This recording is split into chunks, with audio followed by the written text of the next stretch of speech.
السلام عليكم. تخيل فيديو واحد تحطه على اللاندنج بيج بتاعتك يشرح كل حاجة عن خدمتك، يشرح كل حاجة عن الكورس اللي انت بتقدمه او التدريب اللي انت بتقدمه، يبني ثقة الناس فيك ويقنعهم بقيمتك ويوصلهم ان هم يحجزوا معاك مكالمة او يتواصلوا معاك على الواتساب ايا كان نوع الكول تو اكشن. ده بالظبط اللي بيعمله الفي اس ال او الفيديو سيلز ليتر. بيبقى مبني حوالين هدف واحد ان هو يخلي الناس يحجزوا معاك مكالمة ويبيع عنك دايما وانت نايم. في فيديو النهارده ان شاء الله هنعرف ايه هو الفي اس ال وايه هي الخطوات اللي المفروض نعملها بيه. اول حاجة يعني ايه في اس ال في البداية؟ الفي اس ال هو فيديو بكل بساطة بتحطه على البيج بتاعتك على اللاندنج بيج بتاعتك في الفانل بتاعتك. بيبقى مبني حوالين هدف واحد، إن المشاهد يحجز معاك مكالمة، يسجل معاك في ويبينار، يشتري منك كورس، أو إن هو يتواصل معاك مباشرة على الواتساب بعد ما بتوصل لنهاية الفيديو. طوله بيبقى من 5 ل20 دقيقة، بيبقى مفضل طبعا يبقى أكتر من 10 دقايق عشان يبقى في نسبة إقناع أعلى، بتبقى على حسب مرحلة كل عميل. وبيبقى زي الفانل بتاعته بتبقى صفحة فيديو، في البداية صفحة إيميل اختيارية، وبعد كده بعد ما بيدخل الإيميل بتاعه بيخش على صفحة فيديو، وبعد ما بيخلص بيروح على صفحة الحجز المكالمة أو التسجيل أو الشراء. ده ال VSL بكل بساطة. طب ليه بيشتغل كويس أصلا؟ لأن مفيش حد هيدي حد فلوس كتيرة جدا لشخص أول مرة يشوفه. فمهم جدا إن احنا نبقى عارفين إن التراست والأثوريتي مهمين جدا وأهم من العرض والسعر وشكل الصفحة بتاعتنا. الثقة بقى بتيجي من إن الناس بتشوف وشك، أنت بتعمل فيديو، الناس بتظهر قدام الناس بتتكلم، بيشوفوا ويسمعوا صوتك، يبدأوا يثقوا فيك، بيحسوا إن أنت شخص حقيقي فاهم هم عندهم إيه وبتحاول إنك أنت تحله. ده بيبني الثقة معاهم. الاثوريتي طبعا بتيجي من اللي انت بتوريه لهم، سواء كانت كيس ستاديز او تستمونيالز، الناس اشتغلت معاهم بيفور وافتر.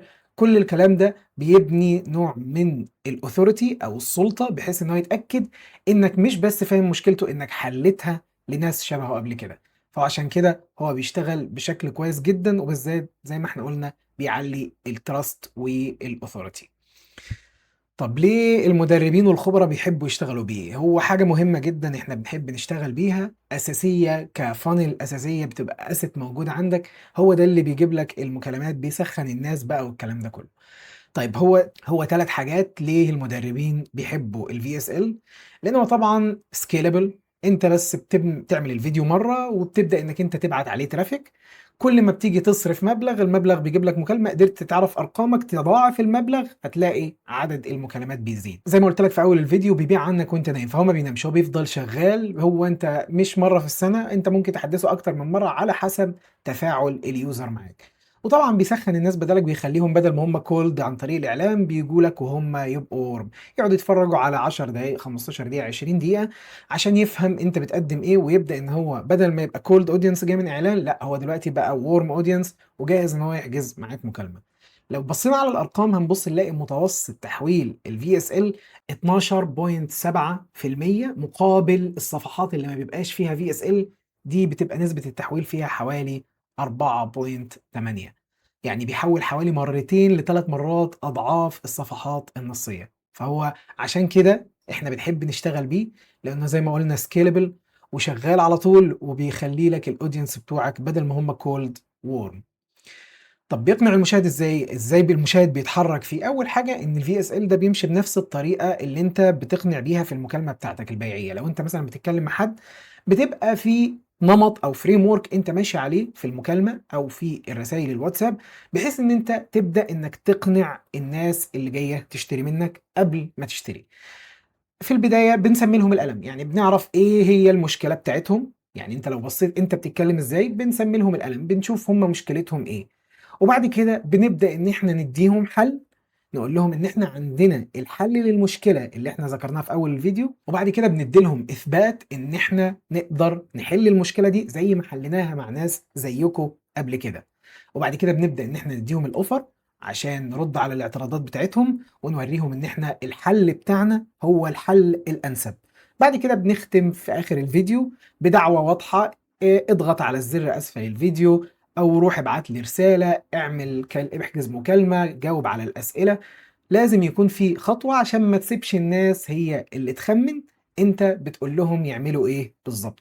كل خطوة من دول زي ما قلنا بتبقى مبنية على اللي قبلها. يعني مش هينفع اروح اقول اديهم اثباتات وانا لسه ما عرفتهمش انا بتكلم عن ايه. ايه الالم اللي هم بيعانوا منه اللي المفروض ان انا احكيه لهم في الفيديو. انا ببدا بالالم كهوك ان هو يجذبهم، وبعدين بظهر لهم ان انا فاهم مشكلتهم عشان يقولوا اه والله ده احنا ده اللي بيتكلم عننا. طب استنى اما نقعد نسمع الفيديو. بتديهم رؤية وحلول عشان يحسوا انك انت فاهم مشكلتهم اكتر، وبعد كده بتبدأ توريهم الاثباتات ان ده حصل قبل كده مع ناس، وبعد كده العرض، وبعد كده الكول تو اكشن. الفي اس ال معروف ان هو جزء من سيستم متكامل، مش مكنه، مش set it and forget it. لا، هو في حاجات احنا بنشتغل بيها مع الفي اس ال، لان اساسا الفي اس ال جزء لا يتجزأ من نظام كامل بدايه من الاعلان لحد الفولو اب سيستم. الفي اس ال ممكن الناس تشوفه غير شخصي. هو ليه لازم يبقى في سيستم؟ عشان ممكن الناس تشوفه غير شخصي. هو مسجل، الراجل مش بيتكلم معاك كويبينار، لا ده بيتكلم معاك وبيتكلم مع اكتر من حد بنفس الشكل، فبالتالي ممكن يبان impersonal شويه.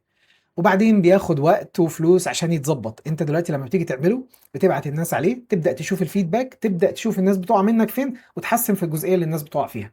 فهو بياخد وقت فلوس عشان يظهر بشكل افضل من اللي انت هتعمله بيه اول مره. نسبه الحضور بتبقى بتاعتك انت. ليه؟ لان انت دلوقتي بتبعت الناس على مكالمات مجانيه. المكالمات المجانيه نسبه الحضور فيها بتبقى ضعيفه جدا، فانت لازم يبقى عندك سيستم تاهيل وفولو اب. انا لولا نسبه التاهيل، لولا نسبه الحضور ان هي عندي قريبه ل 90 و95%، بسبب موضوع التاهيل والفولو اب. دايما دايما في تاهيل قبل المكالمه، ودايما بعد المكالمه بتابع معاهم عشان اتاكد ان هم يحضروا. في النهايه لازم نبقى فاهمين ان الفي اس ال هو عباره عن المدخل الرئيسي للبيت، مش البيت كله. هو مش سحر ولا حل سريع، هو حاجه، طريقه بنمسك بيها الناس اللي داخلين، نحاول ان احنا نبني ثقتهم، نحاول ان احنا نشرح قيمتنا، ونبني موضوع الاثوريتي والتراست، عشان اقدر ازق الناس او احولهم من ان هم يبقوا كولد اودينس لورم اودينس، بعد كده يحجزوا معاه مكالمه او يشتروا مني الحاجه اللي انا ببيعها. فاحنا لسه قايلين ان في اس ال هو جزء من سيستم. احنا عندنا ترافيك بيجي من الاعلانات بيوصل الناس للفيديو، يروح بعد كده الناس دي جايه كولد، يروح يوديهم على الفي اس ال عشان يعمل موضوع التراست والاثوريتي عن طريق الفي اس ال. بيبني الاثوريتي بتاعتك، وبعد كده عشان يحولهم وورم، وبعد كده بتحصل عمليه التاهيل والفلتره عشان ترفع نسبه الحضور طبعا والمتابعه، عشان الناس اللي ما حجزتش او الناس اللي حجزت نقدر نعمل معاهم برضو فولو اب، والناس اللي ما حجزتش نعمل معاهم فولو اب مره واثنين وثلاثه عشان يرجعوا يحجزوا معانا مكالمه. فانت لو انت عندك خبره زي ناس كتيره، الفي اس ال عن طريق الاعلان لما تيجي تبعت الناس عليه هيكون اصل كويس جدا، بدل ما انت كل شويه تقعد حد يبعت لك رساله تشرح له الخدمه، يبعت لك رساله تشرح له الخدمه. ده زي فيديو بيبقى اكسبلينر بتحطه للناس على صفحه، تبعت الناس على الصفحه، يبدا ان هو يبني الثقه معاهم وبعد كده يخليهم يحجزوا مكالمه. بيخلي الموضوع اسهل بكتير من انك انت تقعد كل واحد تتكلم معاه. بس لازم نبقى فاهمين ان هو جزء من السيستم، مش السيستم كله. ده كان بالنسبه لفيديو الفي اس ال. فيديو بسيط سهل وسريع تقدر تنفذه على البيزنس بتاعك بكل سهوله. اتمنى يا رب ان شاء الله تكونوا استفدتوا من الفيديو. لو احتجتوا اي حاجه تقدروا تتواصلوا معايا من خلال اللينك اسفل الفيديو. اشوفكم على خير. السلام عليكم ورحمه الله.